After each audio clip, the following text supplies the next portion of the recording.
Hay un reavivamiento en el pueblo de Dios. La iglesia no se detiene, la iglesia avanza. Hay espíritu de solidaridad. Yo tengo una nieta que el otro día, en la hora del almuerzo, el sábado, dice, yo tengo que salir, porque el almuerzo demoró un poco. Dice, tengo que visitar personas, tengo que llevar alimentos para las personas. Interesante. En medio del dolor, de la penumbra, hay espíritu de solidaridad. Y todos los jovencitos de la iglesia estaban yendo en esa campaña para distribuir alimentos. Hay cosas buenas. Felicitaciones porque tú has ayudado a alguien durante estos tiempos de pandemia. No lo has dicho a nadie, pero tú sabes. Tú has extendido la mano a alguien. Tú has orado por alguien. Tú has llamado a alguien llevándole palabras de ánimo. Eso es lo que el pueblo de Dios tiene que hacer. Vamos a estudiar esta semana la lección número 5 para el 30 de octubre del año 2021. El título de la lección, El extranjero dentro de tus puertas. Voy a empezar haciendo algo que no hago siempre, leyendo una cita del Espíritu de Profecía. Está en Palabras de Vida del Gran Maestro, página 342. Dice así: el último mensaje de clemencia que ha de darse al mundo es una revelación de su carácter de amor. Los hijos de Dios han de manifestar su gloria. En su vida y carácter han de revelar lo que la gracia de Dios ha hecho por ellos. El último mensaje de advertencia al mundo. El último pregón del Evangelio. El Evangelio eterno. El mensaje del tercer ángel. La verdad presente que el pueblo, el mundo está necesitando hoy. No es un mensaje de palabra, no es un mensaje de teoría, no es ni siquiera un mensaje doctrinal, aunque necesitamos enseñar la doctrina, porque la doctrina son los caminos por donde Dios quiere que andemos. Pero el último mensaje de clemencia al mundo es una revelación del carácter de Dios. El carácter de Dios tiene que verse en la vida de cada hijo. Quiere decir, la religión no puede ser algo exterior. La religión tiene que ser algo interior, que se traduce para lo exterior. Pero cuando estamos preocupados solo en mostrar una cara bonita, un rostro bonito al mundo, y nos olvidamos de vivir el Evangelio dentro de nosotros, de tener el carácter de Dios en nuestro corazón, ahí estamos mal. Me impresiona la última parte, dice que el pueblo de Dios en su vida y carácter han de revelar lo que la gracia de Dios ha hecho en tu vida. ¿Qué es lo que la gracia de Dios ha hecho en tu vida? ¿Ha cambiado tu carácter? ¿Eras un hombre violento, ahora eres un hombre amoroso? ¿O simplemente has aprendido a guardar el sábado y nada más? ¿Ah? ¿Qué es lo que la obra de Dios ha hecho en tu corazón, en tu vida? ¿Ah? El otro día alguien me decía, yo no sé por qué mi esposa, mis hijos no se convierten si ya les he enseñado toda la verdad bíblica. Y un día circunstancialmente hablando con uno de los hijos, dice, pero es que mi papá es un gruñón, es un hombre terrible, un hombre que agrede a mi mamá, que agrede a los hijos. Entonces, ¿quién va a creer en ese tipo de evangelio? Esto es el asunto de la lección de esta semana, que el evangelio de la verdad presente, que tiene el amor de Dios como centro, que se revela en el carácter de los hijos de Dios. Ese mensaje también estaba en el libro de Deuteronomio. Por eso leo lo que dice Deuteronomio capítulo 10, versículo 16. Circuncidad pues el prepucio de vuestro corazón y no endurezcáis más vuestra cerviz. Circuncidad vuestro corazón. Tú sabes que la circuncisión era una evidencia del pacto que Dios había hecho con el ser humano. ¿En qué consistía el pacto? Tú no eres nada, no puedes nada, tú lo has perdido todo por tu propia voluntad. Pero yo te salvo, yo lo hago todo por ti, sin que tú pagues nada, sin que tú hagas nada. Y el tercer ítem, ahora anda en mis caminos, sigue mis consejos, obedece mis instrucciones. Y la circuncisión era una especie de señal de ese pacto. Muchos preguntan qué es la circuncisión. Era una marca que se colocaba en el órgano sexual masculino. Era lo que hoy sería el bautismo, un pacto de amor con Dios, de fidelidad con Dios. Se circuncidaba al varón israelita como evidencia de que él pertenecía a Dios. Y tú me vas a preguntar, ¿y por qué las mujeres no eran circuncidadas? Porque en la cultura de aquellos tiempos, que era la cultura patriarcal, el hombre representaba a la familia. Entonces, cuando el hombre era circuncidado, la familia era circuncidada. Más tarde, cuando ese hombre se casaba, su esposa, sus hijas ya estaban en el pacto porque el patriarca lo había hecho. La cultura ha cambiado, hoy es diferente. Pero entonces, viene Moisés y les dice, circuncidad vuestro corazón. Quiere decir, no basta la circuncisión en el órgano masculino. Imagínate, a veces los hombres eran, cuando alguien se convertía ya adulto, venía al pueblo de Israel, era circuncidado. ¿Qué hacía el ser humano para ser circuncidado? Nada. ¿Qué hacía después de ser circuncidado? Nada. Dios lo hacía todo. Dios lo cuidaba, Dios lo protegía, Dios lo redimía. En ese sentido era una señal del pacto. Pero lo que Dios está queriendo decir aquí es, no limites eso al aspecto exterior. Circuncida el prepucio de tu corazón. Es decir, los israelitas estaban muy preocupados en guardar la ley, la norma, la liturgia. Pero ¿y el corazón?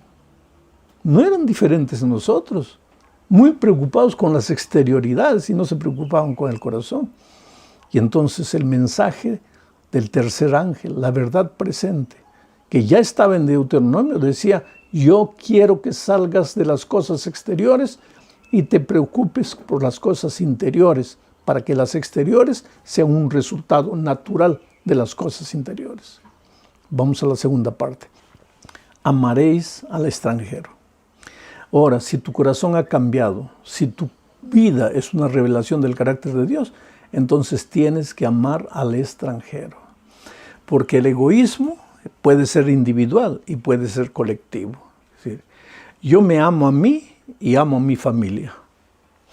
Pero yo, como peruano, amo al Perú y amo a los peruanos. Y yo, como sudamericano, amo a Sudamérica y a los sudamericanos. Yo, como adventista, amo a los adventistas. Y ahora viene Dios y dice, no, Señor. Tu amor no tiene límite. Tu amor tiene que ser entregado a tu prójimo. ¿Y quién es tu prójimo? El que está cerca de ti. No interesa el color de su piel, no interesa la manera como él cree, como él piensa, no interesa de qué país viene, qué idioma habla. Tienes que amar al que está cerca de ti, tienes que protegerlo, tienes que ayudarlo. Especialmente los extranjeros, generalmente van a una tierra extraña. Yo agradezco al Brasil de una manera extraordinaria, porque yo soy extranjero en este país. Yo llegué hace muchos años sin hablar una palabra de portugués al Brasil. Y aquí los brasileños me amaron, me aceptaron, me recibieron, me abrieron el corazón. Hoy día, por ejemplo, nosotros vemos inmigrantes de algunos países ahí, musulmanos, saliendo de su país, solo con la ropa en el cuerpo, sin nada, llegando a un país extranjero. ¿Cómo recibimos a esas personas? ¿Cómo recibimos? ¿Cuál es nuestra actitud para con relación a esas personas? Quiere decir que si el Evangelio en ti no es solamente teoría, no es solamente doctrina, si Cristo se revela en tu carácter, entonces pues tienes que extender la mano al necesitado, al carente, al prójimo, al extranjero, sin importarte con nada, simplemente porque la persona está a tu lado y necesita de ti. Esto es interesantísimo, querido. En Deuteronomio capítulo 10, versículo 10, 17 al 19, dice lo siguiente. Porque Jehová vuestro Dios es Dios de dioses y Señor de señores. Dios grande, poderoso y temible, que no hace acepción de personas ni toma cohecho, que hace justicia al huérfano, a la viuda, que ama también al extranjero, dándole pan y vestido. Amaréis pues al extranjero. porque fuisteis extranjeros también en la tierra de Egipto. Que Dios maravilloso no hace acepción de personas. Aquí viene una pregunta interesante que mucha gente hace. ¿Quiere decir que Dios bendice al que no cree en Él, al desobediente, al rebelde, al miserable, al pagano? ¿Dios también lo bendice? Oh, querido, la bendición de Dios cuando cae del cielo llueve para todos, para todos. Pero para que te caiga las gotitas de la bendición de Dios, tienes que estar en el territorio de la bendición. El centro del territorio de la bendición es Cristo. Cuando tú te separas del territorio de la bendición, entras en el territorio de la maldición. Y este no es un asunto apenas exterior. Tiene que estar Cristo en ti, tiene que vivir Cristo en ti, tiene que revelarse el carácter de Cristo en ti. Tienes que salir del formalismo religioso para que estés realmente en el territorio de la bendición divina. Pero Dios bendice a todos, porque Dios ama a todos. Él no hace excepción de personas. Son las personas que se alejan de Dios y de manera natural entran al terreno de la maldición. Vamos a la tercera parte. ¿Por qué debes amar al extranjero? Dice, amaréis pues al extranjero porque extranjeros fuisteis en la tierra de Egipto. Aquí hay una lección interesante que vamos a detenernos a hablar. El pasado enseña. Si fuiste extranjero en Egipto en los años anteriores, ahora que eres libre, ¿cómo debes tratar al extranjero? Si fuiste un pecador miserable antes, cuando no conocías a Cristo, ahora que conoces el Evangelio, ¿cómo debes tratar al pecador miserable? Debes ayudarlo, debes extenderle la mano. ¿Cuántas veces debo perdonarlo? 7, 70 veces 7. Pero el otro día vino una señora y me dijo, mire, pastor, yo sé que mi esposo me ama y yo lo amo, es el padre de mis hijos. Pero me golpea tanto que un día decidí separarme. Pero después vino arrepentido, llorando y me pidió una segunda oportunidad y yo le di. Y volvió y me golpeó de nuevo. Y entonces me separé. Y él llorando algunos meses después vino, no puedo vivir sin ti, no puedo vivir sin los hijos. Entonces lo acepté de nuevo. Un mes, 2 meses, pues me comenzó a golpear de nuevo. Y ahora me separé definitivamente. Ahora viene llorando todos los días. Dame una nueva oportunidad. Tú eres una mujer cristiana. Tú tienes que perdonar 70 veces 7. Sí, querido. ¿Cuántas veces tienes que perdonar al que te hizo mal? A un amigo que te traicionó. A una persona que fue mala contigo. ¿Cuántas veces tienes que perdonarla? Infinitamente. 70 veces 7. 1000 veces, 1.000.000 de veces. Pero perdonar no quiere decir permitirle que vuelva a tu círculo de amistad para seguir haciéndote daño, que vuelva a ser tu esposo para que te siga maltratando. Eso no es perdón, eso es permisividad. Dios es un Dios de perdón, Dios no es un Dios de permisividad. ¿Entiendes? Entonces, ¿te ofendieron? Aprende a perdonar. ¿Por qué? Porque tú ofendiste a Dios y Él te perdonó. Y te perdonó una vez y otra vez y otra vez. Y siempre está dispuesto a perdonarte. Vamos a la cuarta parte de este estudio. Juzgad justamente. Quiere decir, si tú revelas el carácter de Dios en tu vida, ¿vas a juzgar mal a tu hermano? ¿Vas a ejercer la justicia egoístamente? ¿O vas a administrar justicia con sabiduría? Mira lo que dice Deuteronomio 1:16. Y tomé a los principales de vuestras tribus, varones sabios, quien está hablando Moisés, es Moisés, al pueblo de Israel, y le dice, y tomé a los principales de vuestras tribus, varones sabios y expertos, y los puse por jefes sobre vosotros, jefes de millares, de decenas, de 50 y de 10, y gobernadores de vuestras tribus. Y entonces mandé a vuestros jueces diciendo, oíd, entre vuestros hermanos y juzgad justamente entre el hombre y su hermano y al extranjero. No hagáis distinción de personas en el juicio, así al pequeño como al grande oiréis. No tendréis temor de ninguno, porque el juicio es de Dios, y la causa que os fuere difícil la traeréis a mí y yo la iré. Ya en los tiempos de Israel se administraba con injusticia, y hoy día se administra con injusticia. Pero en el pueblo de Dios, la justicia debe ser administrada con sabiduría. Sí, en nuestro carácter se revela el carácter de Jesucristo. Por eso leí la cita primera del Espíritu de Profecía, porque el último mensaje de clemencia al mundo, la verdad presente para el mundo, el fuerte pregón para el mundo, es una revelación del carácter de Dios al mundo.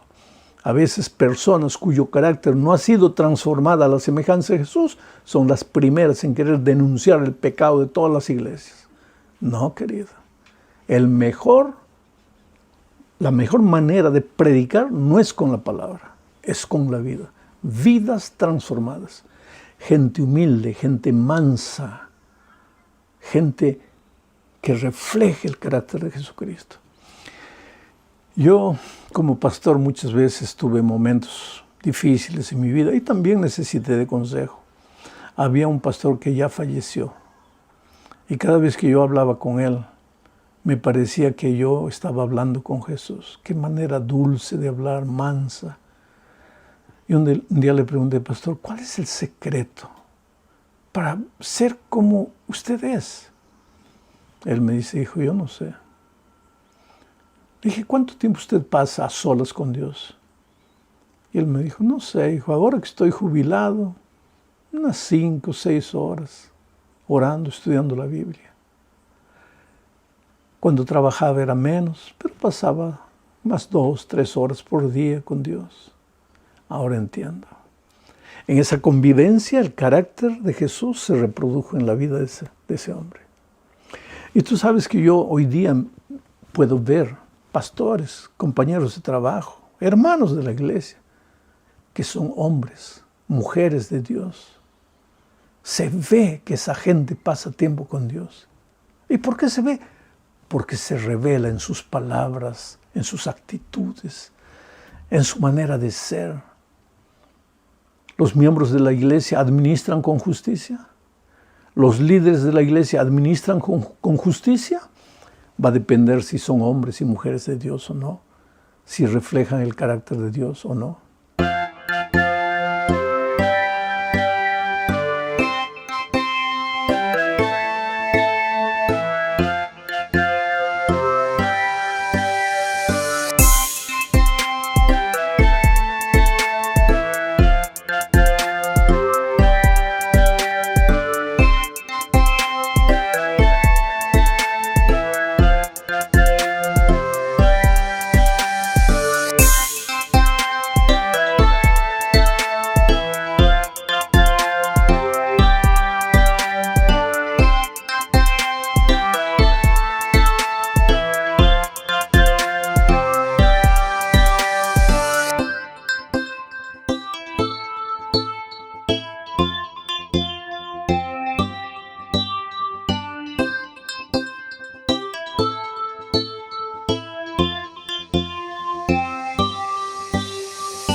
Llegamos a la parte final del estudio hablando también de nuestras actitudes para el mundo, que debemos vivir una religión pura como resultado del carácter de Jesús en nuestro corazón. Son consejos varios. Leo Deuteronomio 24, 10 al 15. Dice, no des a tu prójimo algo en préstamo, no entres en su casa para recibir algo en prenda. Quédate afuera y deja que el hombre a quien hiciste el préstamo sea quien te entregue la prenda. Si ese hombre es pobre, no retendrá su prenda durante la noche, sino que sin falta se la devolverás al ponerse el sol. Así él podrá dormir con su ropa y te bendecirá, y delante del Señor tu Dios se te contará como un acto de justicia. No oprimas al jornalero pobre y menesteroso, ya sea uno de tus compatriotas o algún extranjero de los que habitan en tu tierra y dentro de tus ciudades. Le pagarás su jornal el mismo día, antes de que se ponga el sol, pues ese hombre es pobre y necesita su paga para vivir. De lo contrario, pedirá ayuda al Señor y esto será un pecado en tu contra. Aquí hay lecciones para sacudirnos, querido.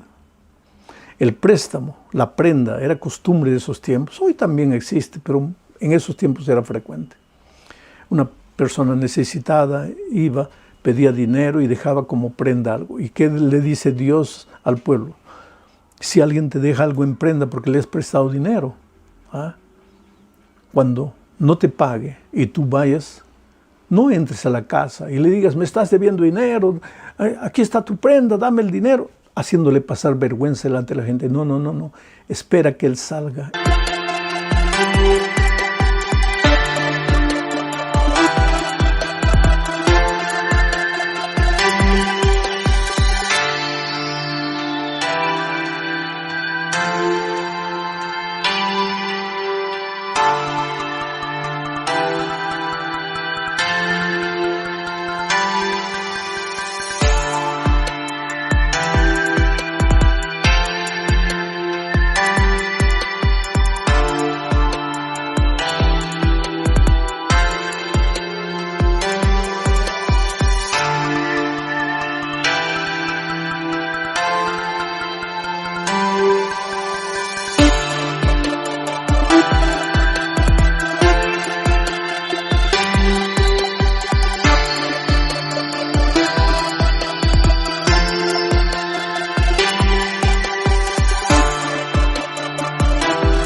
Cuando estás solo contigo, habla con esa persona. ¡Qué cortés es Dios! ¡Qué maravilloso! ¿Por qué te hago pasar vergüenza? ¿Por qué tengo que hacerte pasar vergüenza en público? Aunque tú seas el culpable, aunque tú me debas, ¿por qué te tengo que hacer pasar vergüenza en público? ¿Qué lección tú puedes sacar para tu vida aquí? Y otra cosa, no seas injusto con el que trabaja para ti. Dice, si tienes que pagarle hoy, porque trabajó hoy, págale. Porque él depende de eso para sobrevivir. A veces yo encuentro actitudes interesantes. Ya llegó el 30, ya tienes que pagar a tu empleado. Tienes el dinero, pero no pagas. Voy a pagar el lunes. ¿Pero por qué el lunes? No tienes el dinero. ¿Por qué? Sé justo. Recuérdate que todo el que trabaja, trabaja por un sueldo. Y necesita su sueldo. Y si tú tienes empleados, sé justo, paga en día, paga a tiempo, a no ser que no puedas. Entonces reúne a los trabajadores, explícales la situación. Pero no que tengas dinero guardado y seas injusto con el trabajador. Y si tienes que pasar, tu trabajador tiene que pasar hambre, pues que pase hambre tu familia también, todos juntos. Pero tú no puedes abusar del carente, del necesitado, del que te dio su vida durante una semana para trabajar para ti. Ahora, querido, esto no es que tú no puedes, tú puedes. No, esto se trata de carácter. Si Jesús vive en ti, pues tú vas a tratar a las personas como Jesús.